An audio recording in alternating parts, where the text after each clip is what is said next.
Bom dia, meninas. Depois de tanto tempo, né, longe, a gente está praticamente com 15 dias sem aula de geografia, né? A semana passada foi feriado, na nossa sexta-feira. Mas eu espero que vocês não tenham deixado, né, de estudar alguma coisa, mesmo em casa, né, por conta própria. Porque às vezes é necessário, não esperar somente pelos professores, não, tá bom? Eu gostaria de, antes de iniciar aqui minha aula, explicar qual é o nosso objetivo, dizer que eu tô morrendo de saudades, viu, gente? É um momento realmente muito complicado. Eu tô sentindo muita falta da sala de aula, falta de estar com vocês, falta de estar explicando meu conteúdo pessoalmente e poder lá estar ouvindo vocês tirarem as dúvidas de vocês, que é outra coisa que eu sinto muita falta. Eu percebo que nessas nossas aulas que eu estou passando, né, nas sextas-feiras, muitos alunos, eu sei que às vezes, né, chegam, talvez conseguem entender, talvez direitinho, né? Só que assim, eu sinto falta de alunos tirando dúvidas. Eu não sei se é porque tá dando para compreender direitinho a aula, ou é porque querem logo só terminar a atividade e fazer outra coisa, né? Mas assim, gente, o que eu peço pra vocês, ó? Tirem as dúvidas de vocês, eu estou aqui pra ajudar vocês, né? A gente tá durante a sexta-feira, o dia inteiro eu tô mesmo pra trabalho, certo? Então vocês não tenham receio de me mandar mensagem perguntando, não, professora, eu não entendi isso, né? Professora, me explique isso, né? Eu estou aqui pra ajudar. Às vezes me bate assim uma angústia, né? Será que realmente eles estão aprendendo? Será que realmente estão conseguindo entender o conteúdo? É uma situação tão complicada, tão difícil, que me angustia muito. Eu queria estar realmente, né, no contato com vocês, eu sinto muita falta. Eu acredito que vocês também sintam falta, né, desse momento, porque até para vocês também é muito difícil estar só em casa, só fazendo atividade sem ter uma explicação direta. Por isso que sempre eu procuro fazer um vídeo, né, uma videoaula, porque é uma forma melhor de a gente estar um contato mais próximo, mesmo que virtualmente, né? Então, assim, gente, ó, o que eu peço? Meus alunos, né, do oitavo ano, não tenham vergonha, não tenham receio, não tenham preguiça, né, de me perguntar alguma coisa. Tirem as dúvidas, porque a gente já tá um bom tempinho sem aula presencial. E é muito importante que vocês não fiquem com essas dúvidas, tá bom? Eu até quero deixar aqui, tipo, um desafio, né? Assim, o que vocês, pelo menos alguns, não é obrigado. Não é obrigado isso que eu vou pedir agora. Eu queria que vocês me enviassem um vídeo curtinho ou um áudio me dizendo, né, me falando se vocês realmente estão aprendendo com essas aulas, se tá dando para entender direitinho as aulas, se estão gostando das videoaulas, o que vocês acham, que sugestões vocês têm, né? Então, faça um videozinho curtinho, me envie. Não é obrigada essa parte, tá bom? Só quem realmente sentir vontade de fazer. Eu agradeço demais, né, de coração. Ia amar receber os vídeos de vocês falando um pouquinho sobre a nossa aula, porque como eu me angustio com a falta dessa devolutiva, desse feedback, né, eu queria que vocês me enviassem, tá bom? Então, assim, se você realmente está aprendendo, se você não está com dúvida, tá bom? Então, você me envia um videozinho, o que você está achando das nossas aulas durante esse período da quarentena. Eu vou esperar, vou aguardar, tá bom? Outra coisa, a gente percebe que alguns alunos temos que, na hora que a gente manda a atividade, rapidinho já manda, né, já, pra gente as fotos. Mas em compensação, alguns demoram muito e tudo mais. Alguns que não mandam também rápido, eu fico até às vezes com medo. Será que realmente esse aluno leu? Será que realmente esse aluno estudou, viu a videoaula ou só fez por fazer? Então, assim, gente, estudem de verdade. Não fiquem só fazendo atividade, tem que fazer atividade para ganhar frequência, eu vou logo fazer. Não, não façam só por fazer. Eu quero que vocês façam realmente para aprender, viu? Então eu peço isso mesmo, nem encarecidamente, do fundo do meu coração. Eu quero muito bem a vocês, eu me preocupo muito com a educação de vocês e eu não quero ficar passando atividade só por passar e vocês ficarem fazendo só por fazer para ganhar frequência. Não, não quero isso, tá bom? Eu quero realmente alunos comprometidos, alunos que estejam realmente querendo aprender.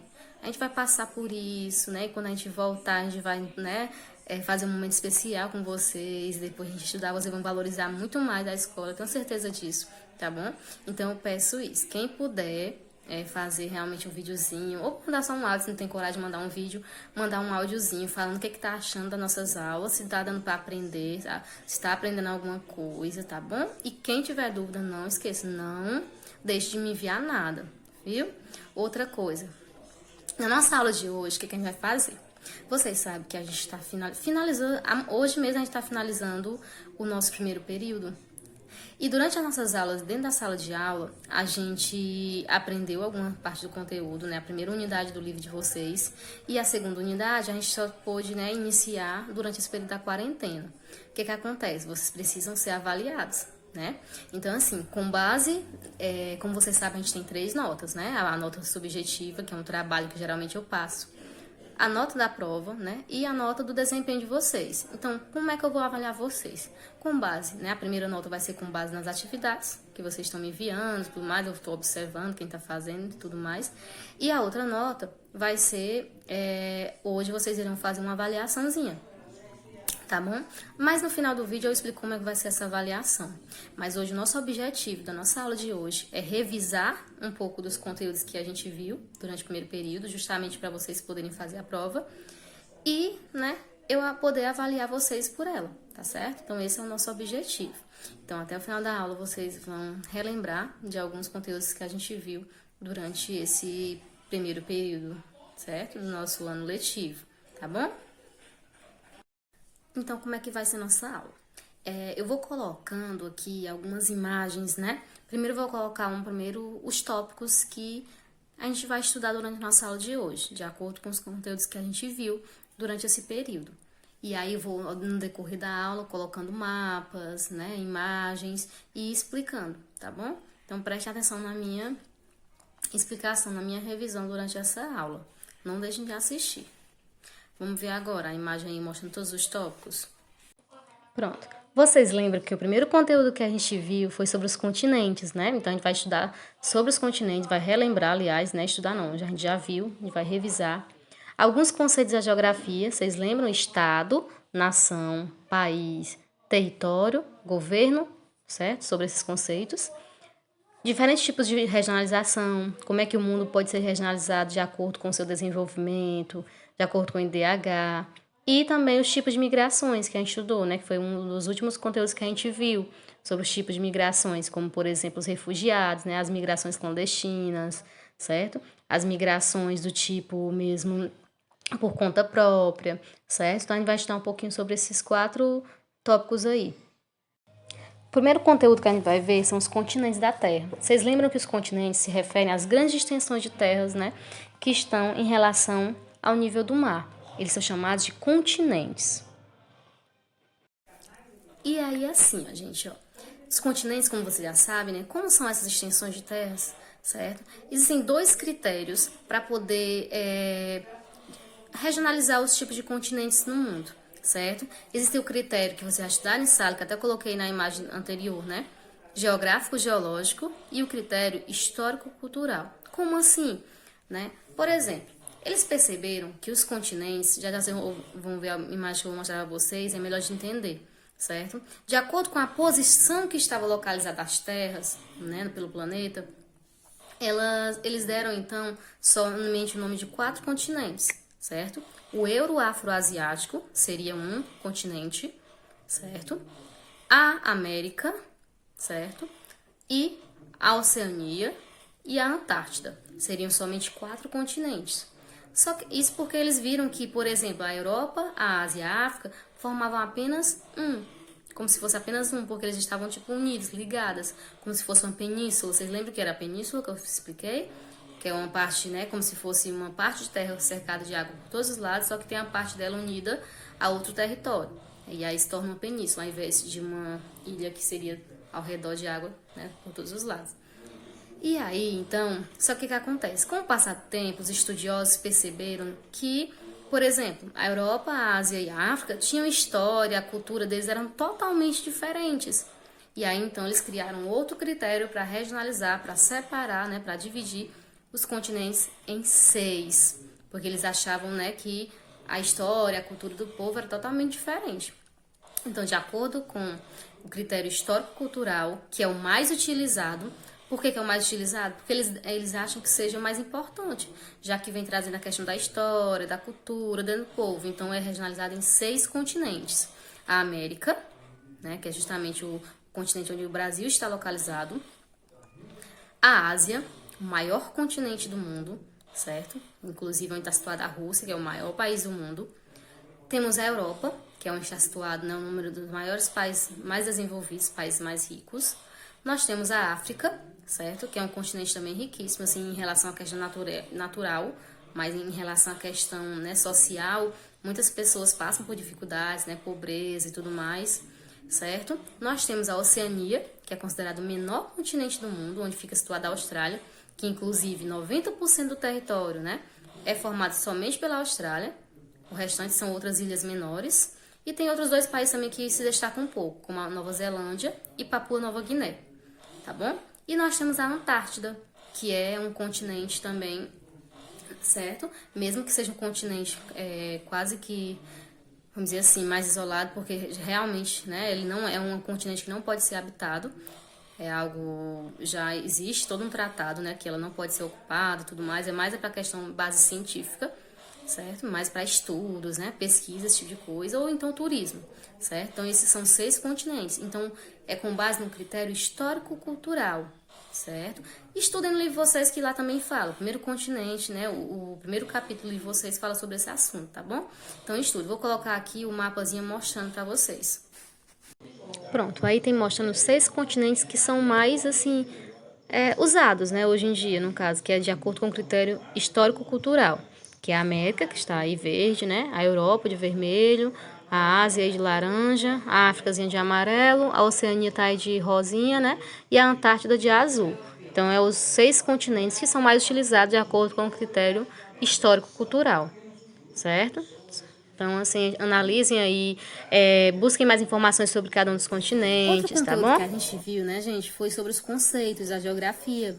Estado, nação, território, poder, governo e país, certo? Alguns deles é fácil de compreender, né, o que cada um significa. Por exemplo, governo, né, o que a gente fala? Vai ser quem vai ser responsável em administrar o território, no caso, né? Quem vai ser responsável em administrar um país ou um estado, uma cidade, e assim vai.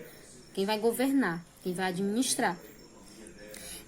Território é aquela parte da superfície em que exercemos soberania. O que é isso? Soberania, exercemos poder.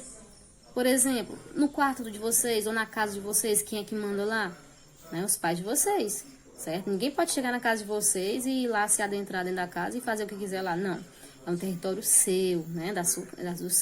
Sua família em si. Então, território, certo? E quando eu estou me referindo aqui à geografia, mais a questão do território nacional. Por exemplo, o Brasil, né? Toda a parte da superfície terrestre do nosso país, a parte aérea, né? Do nosso país e a parte do oceano que banha o nosso país é um território nosso. Não pode chegar qualquer pessoa de outros países, chegar e invadir aqui o nosso território, não.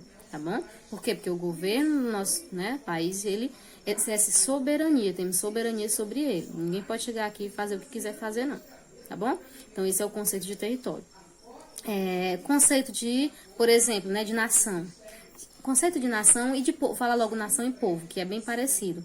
Povo se refere ao conjunto de pessoas que habitam em um local. Muito simples. Já a nação também é um tipo de povo, né? Claro, é um povo, são as pessoas. Só que assim, quando eu me refiro nação, é quando aquele povo que habita naquele país, ele possui geralmente uma história em comum. Geralmente possuem os mesmos costumes, geralmente falam a mesma língua, geralmente a história deles, né, dos ancestrais deles é semelhante, né? Então eles viveram a mesma cultura. O Brasil, por exemplo, nós somos uma nação brasileira, porque nós temos nossos costumes, a língua falada, mas existem aí por aí afora países, né, em que as pessoas que vivem lá são de diversas nações. Ou seja, né, tem povos que têm ali a mesma cultura, o mesmo costume, religião, mas tem outros né, que vivem lá já é de outro, né? Então assim vai, certo? Então vai depender muito dessas questões. E agora vamos para a parte que muitas pessoas confundem, né? o conceito de país e estado, mas vamos aqui entender um pouquinho. O estado que eu estou me referindo, vocês lembram que eu coloquei lá na lousa, né? Qual era a diferença entre estado com E maiúsculo e estado com E minúsculo? O estado com E maiúsculo, vocês lembram que... Não, com E minúsculo, vocês lembram que eu citei exemplos. Até perguntei a algumas pessoas e me disseram, professor, se refere ao estado como a gente está, se refere, né, ao estado... Mas não é somente isso. Por exemplo, todo país, geralmente, ele é dividido, né? O seu território é dividido em estados ou então em províncias. No caso do Brasil, ele é dividido em estados, né? Ceará, Bahia, São Paulo e assim vai. São divididos em estados. Esse tipo de estados são escritos com E minúsculo. Só que para a geografia existe outro estado. O estado é escrito com E maiúsculo. E o que é isso, né? O que é estado com E maiúsculo, né? Essa palavra ela vem do latim e significa a condição, né? A ordem. Como assim? É quando um país, esse estado que eu estou me referindo é em relação a um país. Por exemplo, o Brasil é um estado-nação. Como assim, professora, um estado e é um país? É porque para a geografia, esse estado com E maiúsculo, né, se refere quando um país tenha uma administração, ou seja, tem um governo dentro daquele território, temos as nossas próprias leis, né, as nossas normas jurídicas, nós temos também, além de ter as nossas leis, além de ter nosso próprio governo, nós temos soberania sobre o território. Então, quando um país tem tudo isso, certo? Tem essa soberania, quando o país está organizado dessa forma, uma organização jurídica, administrativa e legislativa, e temos a nossa própria moeda, e temos, né, a soberania sobre o território, ele passa a ser um Estado. É por isso que muitas vezes, ao invés, quando os nossos representantes, né, vão para fora do país, por exemplo, o presidente, né, lá eles são chamados de chefe de Estado. Certo? Por quê? Porque o nosso país ele é organizado, né, dessa forma. Então, nós somos um estado, tá bom? Então, mas não confundam. É um estado com E maiúsculo. Então, muitas vezes no livro de vocês, pesquisem lá em alguma internet, quando vocês veem, o estado brasileiro, o estado argentino, né? A maioria dos países que são repúblicas são estados, tá bom? Porque eles estão organizados assim, dessa forma. Tem o próprio governo, a própria moeda, a própria administração, suas próprias leis, tá bom? Ah, professora, existe país que não tem isso? Existem. Porque, assim, país em si é só a parte da superfície, onde a gente está situado. Onde a gente está pisando. A parte da superfície que pertence ao nosso território, ali, é o país. Vamos imaginar aqui que aqui o Brasil deixou de ter um governo. Não tem ninguém comandando aqui. E nós não temos mais leis. Tá só as pessoas vivendo aqui. Então, nós não somos mais um estado, nós somos apenas país, tá bom? Por quê? Porque a gente não está mais organizado de forma jurídica, de forma administrativa, não temos o nosso governo, tá bom? Então, dá para entender? Qualquer dúvida, pode me perguntar de novo, tá bom? E assim, existem povos que vivem por aí afora que não têm seu próprio território. Então, são povos que ainda buscam, né, conseguir ser reconhecidos, tá bom? Então, estudem também sobre essa questão. E outro assunto, gente, que a gente viu, né, acho que foi o último assunto que a gente viu em sala, foi sobre diversas formas de regionalizar o mundo. Vocês lembram que não existe apenas uma forma de regionalizar, né? Regionalizar significa agrupar, dividir em áreas um território que possua características semelhantes, para ser uma melhor forma de você estudar determinada coisa. Existem os mapas temáticos para eu saber, por exemplo, localizar os tipos de climas no mundo. Aí existe um mapa só para isso, os tipos de vegetações existentes no mundo, né? Então, assim, existem diversas formas de representação do mundo. Vai depender de quem? Do cartógrafo, de quem for elaborar esses mapas, do que ele quer que as pessoas estudem, né? O que ele quer que as pessoas estudem. E uma das formas de regionalização do mundo que a gente estudou por último foi como a gente regionalizar o mundo de acordo com, por exemplo, o desenvolvimento dos países, né? A gente viu até países desenvolvidos e subdesenvolvidos, países do norte, países do sul, mas principalmente se atentem à questão dos países desenvolvidos e subdesenvolvidos. Quando eu falo em países desenvolvidos, eu estou me referindo a um país que tenha um melhor desenvolvimento econômico, certo? Como é que eu vou perceber esse avanço, esse desenvolvimento de um país? Através do PIB, né? O PIB, que é o Produto Interno Bruto, é uma das formas que a gente pode medir, vamos dizer assim, o desenvolvimento do país. É a única forma? Não, né? É uma das formas, né? A gente consegue perceber um avanço na economia dos países, perceber como é que ele está aumentando o seu desenvolvimento. E também os países desenvolvidos são aqueles tipos de país em que tem, né, um maior número de indústria, um país mais industrializado, um país com mais tecnologia, é um país avançado, né? Esses tipos de países principalmente estão localizados, né, na Europa, na América do Norte, como os Estados Unidos e o Canadá, né? Então, assim, a gente percebe, né, essa questão. Já os países subdesenvolvidos são aqueles países que vão ter um menor desenvolvimento econômico, certo? Que vão ter, né, vão ser menos industrializados. No caso do Brasil, a gente está entrando nessa parte como um país subdesenvolvido, só que hoje a gente já é considerado um país emergente, que a nossa economia está crescendo bastante, tá bom? A gente não está ainda tão ruim assim, não. Se a gente for comparar com os países, a gente tem até uma economia muito boa, certo? E outra das formas também de a gente regionalizar o mundo foi de acordo com o IDH. Vocês lembram o que é o IDH? O IDH significa Índice de Desenvolvimento Humano. Como é que ele avalia, né, como é que ele vai regionalizar um país, para que ele serve? O IDH é uma forma de eu medir como é que está a qualidade de vida das pessoas que moram em determinados países. Como assim? Ele leva em conta 3 fatores, né, o IDH. O nível de educação das pessoas, as taxas, por exemplo, de analfabetismo, se são altas. Se for uma taxa de analfabetismo alta, isso quer dizer que o país ele está, né, muito legal, não. Então, assim, leva em conta a questão da educação, né? Analisam a educação, como é que tá as pessoas que são matriculadas, né, na escola, certo? Outro fator que entra dentro do IDH, a questão da renda per capita. O que é isso? A renda por pessoa, né? Uma média, eles fazem uma média. E o outro fator é a questão da expectativa de vida, uma média de vida que as pessoas podem viver. Então, se eu sei que a expectativa de vida de um país é alta, isso quer dizer o quê? Que o país ele investe muito em saúde. Então, por isso que as pessoas vão ter, né, uma expectativa de vida muito alta. Se o país é muito bom em educação também, porque foi investido muito nessa área. E a renda per capita justamente tem a ver com a questão da economia. Então, de acordo com esses 3 fatores, eles avaliam os países e dão uma nota de 0 a 1. Quanto melhor for o IDH, né, de um país, melhor, ou quanto mais próximo do 1, melhor é o IDH de um país. Quanto mais próximo do 0, pior é. Certo? Atualmente, o país que tem o melhor IDH é a Noruega, 0,990 e alguma coisa, né? Então, o melhor país com o melhor IDH é ela. Então, se eu sei que o país tem um bom IDH, ele me mostra que é um país onde as pessoas têm uma boa qualidade de vida, tá certo?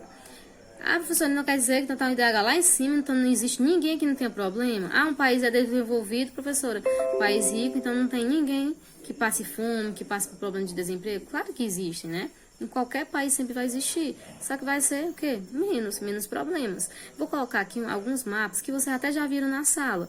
Mapas assim mostrando o desenvolvimento, né? De acordo com o IDH, de acordo com o PIB, mostrando um pouquinho, tá bom? Esses países que estão em azul, né, aí, são os considerados países desenvolvidos. Observem aí os países da América do Norte, né, Estados Unidos, Canadá, os países da Europa, né, a Rússia, que faz parte aí da Ásia, o Japão também, a Austrália, Nova Zelândia, né, que lá fica lá na Oceania, são países considerados desenvolvidos, né. A gente percebe esse desenvolvimento através da economia, através do PIB. É claro que também existem problemas, mas não tanto que nem nos países que nem o nosso. E aqui nós podemos perceber, tipo, um ranking, né, de desenvolvimento humano, do IDH. O melhor país com o melhor IDH aí nós temos a Noruega, né, 0,953. Esses dados são de 2018. Tá um país melhor IDH, tá bom? O Brasil está ocupando aí 79ª posição, né, 0,759, né. Não é tão ruim, é claro, se a gente comparar com os países aí que estão 0, por exemplo, o Níger, né, o último país aí, ó. Tá com 0,352, né? Muito baixo mesmo, né? Então, assim, o IDH é dividido assim, em relação a muito alto, são esses 5 primeiros países aí, né? IDH muito alto. Países, né? Na média, como países próximos aí da faixa do Brasil, e com desenvolvimento humano muito baixo, como esses últimos aí, vocês estão percebendo, Burundi, Chad, né? E o último assunto que a gente viu, vocês lembram que era sobre a questão das migrações, né? A gente viu que existia tanto as migrações espontâneas como as migrações forçadas, né? Migrações se referem aos deslocamentos que as pessoas realizam, né, pelo mundo, tá? tá bom? As pessoas que vão morar em outros países ou que vêm morar aqui no nosso país, por exemplo, né?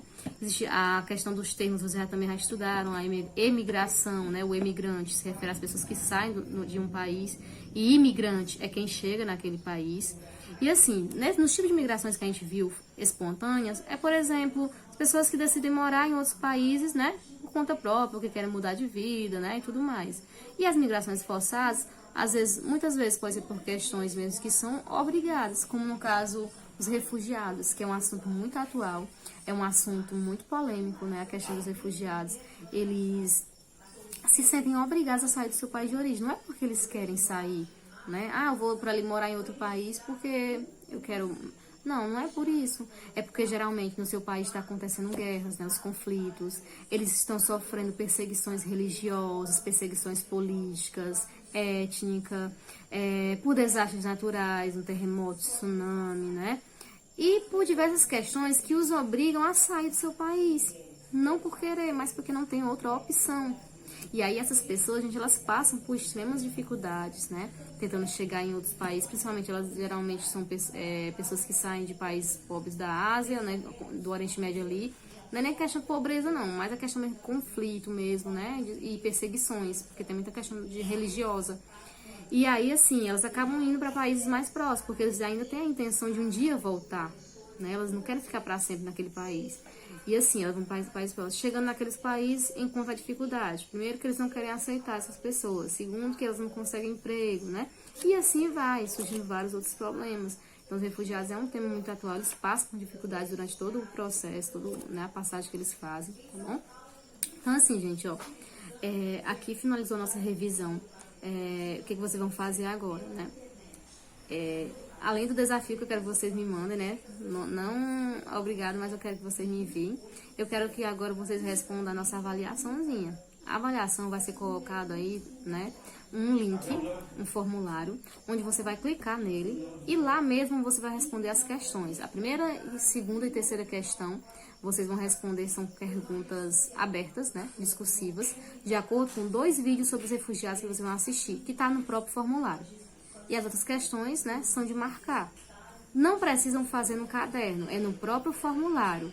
É tudo online. Então, assim, você faz lá, tudo mais. E aí, depois, eu já tenho acesso a quem foi que fez. Já tenho um resultado, fulano fez. Eu tenho uma planilha que já dá pra saber online. Então, não precisa ninguém fazer no caderno. Só façam lá online, tá bom? E aí, assim, o prazo é até 7 horas da noite, como vocês sabem. Não vim depois disso, por favor, porque a gente passa o dia todinho no celular aqui, no computador, o dia todinho. Até 7 horas eu fico sentada só disposta a receber a mensagem, né? Falar, tirar dúvida e tudo mais. Depois disso também quero descansar. É um dia todinho que a gente fica aqui, né, nessa peleja. Então, assim, é tudo online, então não vai ter trabalho nenhum. Eu só quero, gente, que, por favor, estudem. Estudem de verdade, não deixem pra depois, não.